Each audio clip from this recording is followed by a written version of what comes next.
on time. Resuming debate. The Honourable Member for Nanaimo, Ladysmith. Thank you, Mr. Speaker. I'd like to thank the Honourable Member from Sackville, Preston Chesapeake, for sharing his time with me today.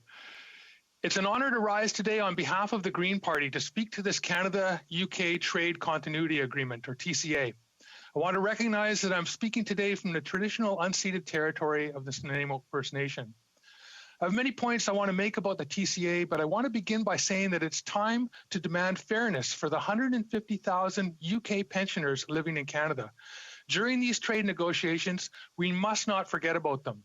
UK pensioners in other countries, including the US, receive annual rate increases tied to the rate of inflation. UK pensioners in Canada do not. This is unacceptable. We end up providing financial support for UK pensioners because of this discriminatory policy. Meanwhile, Canadian pensioners living in the UK receive annual rate increases. We need to demand the same for UK pensioners, and now is the time to do it. Commentaire, the Honourable Member for Hamilton Mountain.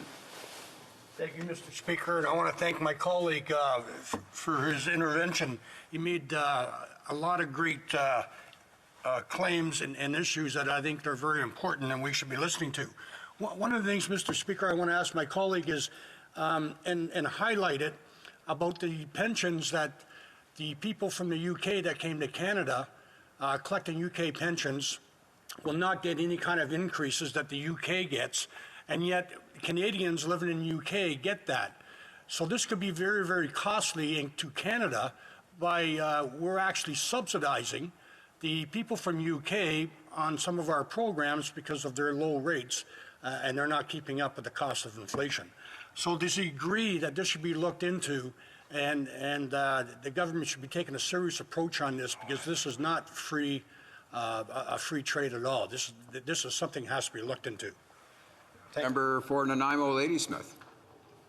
Well, I'd like to agree with the member from Hamilton Mountain. This is an egregious situation for pensioners here in Canada who are not getting indexed increases to their pension. And this has to stop, and the government needs to take this opportunity when they're negotiating with the UK for a trade agreement that this ends. You know, the US allows indexing. They have an agreement with the UK for indexed increases, a whole bunch of other countries. But here we are, a Commonwealth country, and we are being abused by the UK. Where is the allyship in that? It needs to end. Hans East. Thank you, Mr. Speaker. And I wonder if my colleague could comment on the fact that this was a real opportunity for Canada to do some actual interim measures. There's nothing, first of all, in the agreement that says it's interim. It could end up being permanent. And we're dealing with one country only. And it's already been mentioned, but I want to mention it again. Why did we not take advantage of this to get agreement on reciprocity, on increases in pensions for UK pensioners in Canada, just as Canadian pensioners in the UK get a full increase in index pensions as well. Can they explain why that was not done, and why couldn't it be done? The Honourable Parliamentary Secretary to the Minister of Veterans Affairs. I thank my colleague, Mr. Speaker, for his important question. And he has to realize that this is not the comprehensive agreement. That is what is coming that will follow.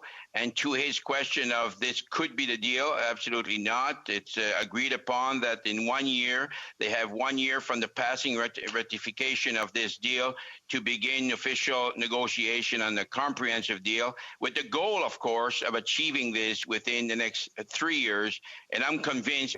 Now, Mr. Speaker, my final comment would be, and I know a number of members have brought this forward, but the need to address some of the pension disparity that UK expatriates have in Canada. Certainly, Mr. Speaker, that's something that I was disappointed, as I hear from constituents often that have uncertainty regarding their pensions. And I would hope, and my final statement would be this: I would hope that as the government moves forward into the fulsome trade agreement, that they would use their position at the bargaining table to advocate for UK pensioners that live in Canada, and in some cases have lived in Canada for many, many years. So thank you, Mr. Speaker. It's an honor to be able to participate in this important debate today.